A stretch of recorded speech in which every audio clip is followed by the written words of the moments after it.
तो आवश्यकता है किसकी? आवश्यकता है क्रियात्मक ज्ञान की। ब्रह्म विद्या का जो भेद है वो क्या है? दो तरह का है। एक बाह्य ज्ञान है और एक आंतरिक भेद साधना है। आज कबीर जगत में वाह ज्ञान को लेकर के लोग कबीर साहब की वाणी का प्रचार जन जन में कर रहे हैं। कबीर साहब की वाणी का प्रचार होना चाहिए। कबीर साहब के शब्दों को गाना चाहिए। लेकिन कबीर साहब का जो वैदिक रहस्य है, वैदिक अनुभव है, उसका भी ज्ञान अंतरतर में होना चाहिए।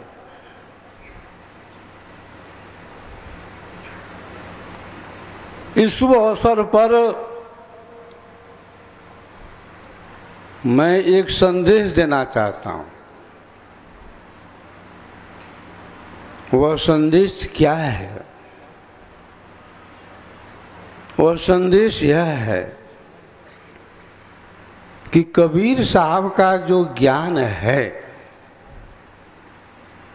उस ज्ञान को हम साधना के माध्यम से अंतरतर में उतारें, तभी हम सच्चे कबीर के उपासक कहे जाएंगे।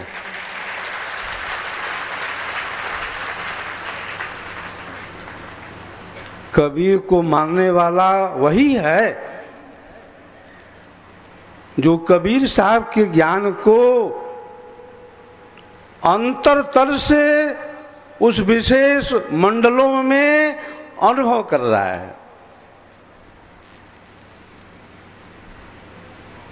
कहने को तो हम लोग बहुत कुछ कह देते हैं,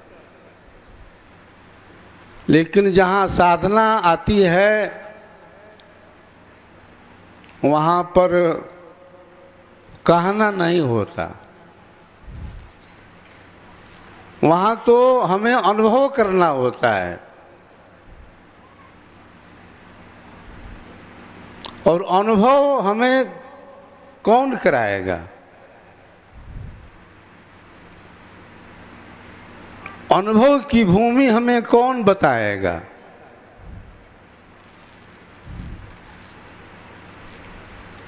उसके विषय में विहंगम योग के प्रणेता सद्गुरु सदाफल देव जी ने क्या कहा कि अनुभव युक्ति भेद विहंगम मरम बताने वाले। कबीर साहब का जो ज्ञान है,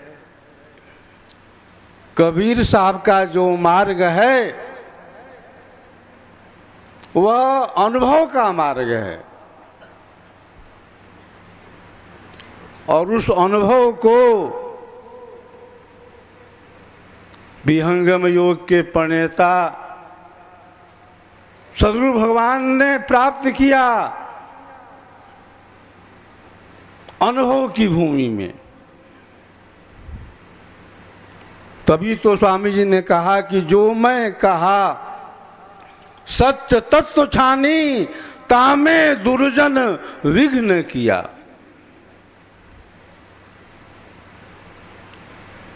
आज समाज के अंदर विखराव क्यों है? परस्पर विचार क्यों नहीं मिलते हैं? परस्पर ईर्ष्या द्वेष क्यों है? कलह क्यों है? वैमनस्य क्यों है? उपद्रव अशांति क्यों है? एक ही कारण है, साधना हम नहीं कर रहे हैं। और बिना साधना की अनुभव होगा कैसे? कबीर साहब के जो भी अनुयायी हैं, अगर साधना में बैठें, साधना करें, तो कहीं कोई ईर्ष्या नहीं है, कहीं कोई द्वेष नहीं है, कहीं कोई अलगाववाद नहीं है, कोई विवाद नहीं है। तो वह तो हम लोग करते नहीं।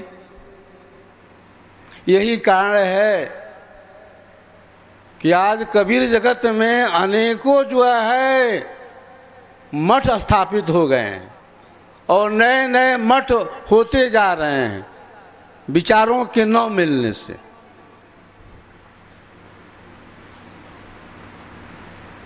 रास्ता एक ही है, वह रास्ता है साधना का, वह रास्ता है अनुभव का। कबीर साहब ने क्या कहा कि चाल विहंगम योग हमारी, चाल विहंगम योग हमारी, कहें कबीर सद्गुरु दे तारी। क्या कबीर जगत में कोई अनुभव कर रहा है? कोई जानने का प्रयास कर रहा है? किसी के अंदर कभी उत्कंठा हुई, जिज्ञासा हुई कि चाल विहंगम योग हमारी? तो वह विहंगम योग क्या है? किसी के अंदर कोई जिज्ञासा नहीं है, जानने की इच्छा भी नहीं है कि कबीर साहब ने जो विहंगम मार्ग की चर्चा की है वह विहंगम मार्ग है क्या?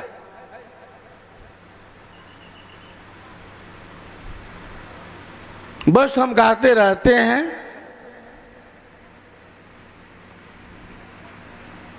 तो गाने से काम नहीं होने वाला है। काम तब होगा जब हम अनुभव के रास्ते पर चलेंगे। जब मैं बालक था, 12-13 साल का, प्रथम कोटि का अभ्यास करता था। आचार्य श्री ने कहा कम से कम 3 साल तक तुमको करना है पहली कोटि का। कहते थे पहली कोटि क्या है? विहंगम योग का फाउंडेशन है, आधारशिला है। दूसरी कोटि तो बिल्कुल आसान है, तीसरी कोटि उससे कठिन है। वहां पर बंद द्वार को खोलना होता है और चौथा पांचवा आसान है। तो साधन के मार्ग में भी हमें आगे बढ़ने का प्रयास करना चाहिए। और जब हम साधन करेंगे तो हमारे विचार जो है सात्विक होंगे, हमारे जो भी कार्य होंगे उत्तम होंगे, परस्पर जो कलह है, ईर्ष्या है, मनमुटाव है, अपने आप दूर हो जाएगा।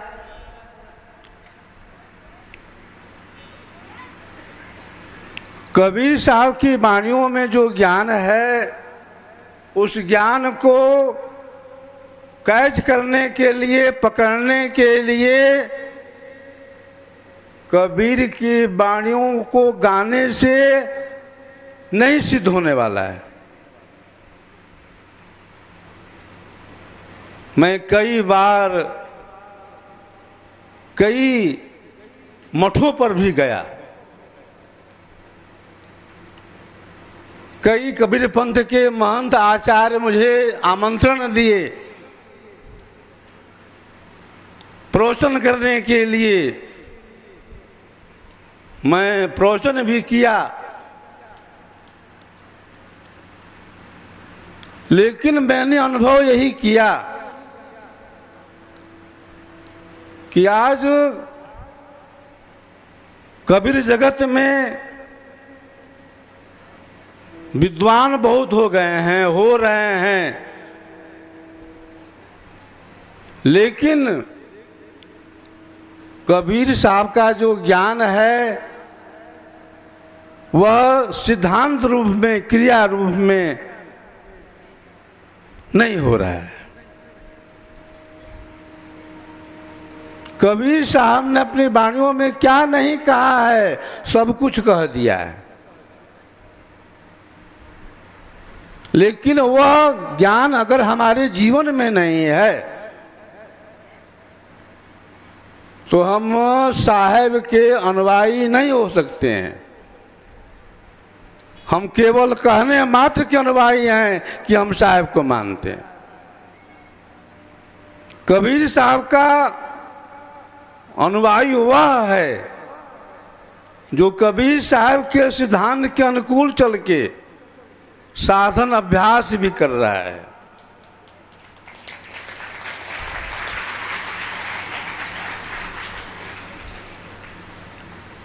कबीर साहब ने कहा कि तुम्हारे शरीर के अंदर क्या है?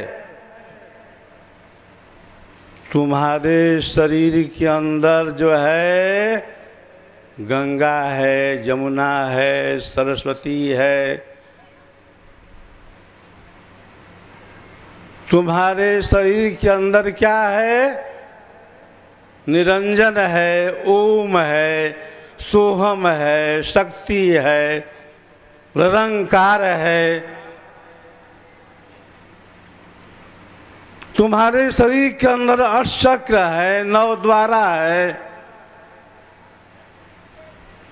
कहीं पर बंकनाल है, कहीं पर भंवर गुफा है, कहीं पर 10 तरह के अनहद बाजे बज रहे हैं।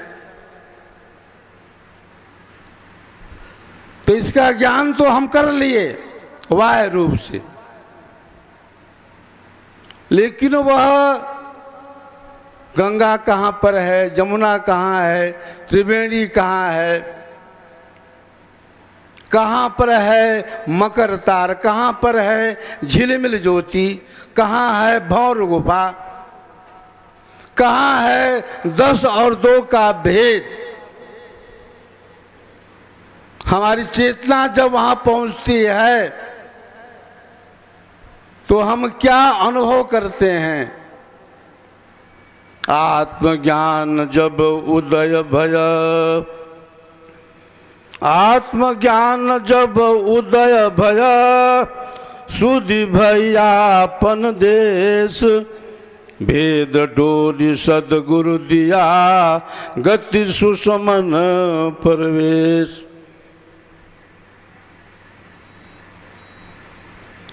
कबीर जगत में ऐसे कितने लोग हैं जिन्हें ये ज्ञान है कि विहंगम मार्ग क्या है, जिन्हें ये ज्ञान है कि विहंगम योग की साधना क्या है। सदगुरु सदाफल देव जी महाराज ने जो भाष्य किया है कबीर साहब के बीजक पर, उस भाष्य की चर्चा जो है कबीर जगत में है। और कबीर के अनुयायी बताते हैं कि कबीर साहब पर विजय का जो भाष्य किया है सदगुरु सदाफल देव जी महाराज ने, वैसा भाष्य किसी ने नहीं किया।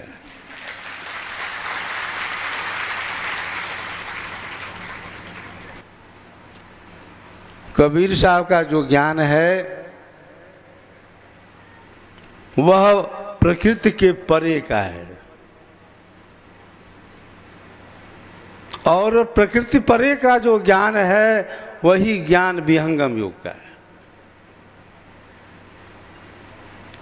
कबीर साहब ने जिस ज्ञान का उपदेश किया है, जिस ज्ञान की ज्योति जलाई है, वहाँ पर भौतिक ज्ञान का कोई महत्व नहीं रह जाता।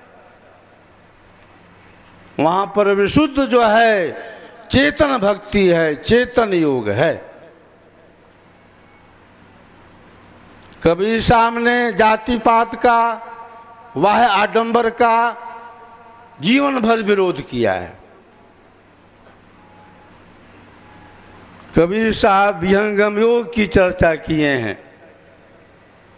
कबीर साहब का जो पथ है विहंगम योग का पथ है।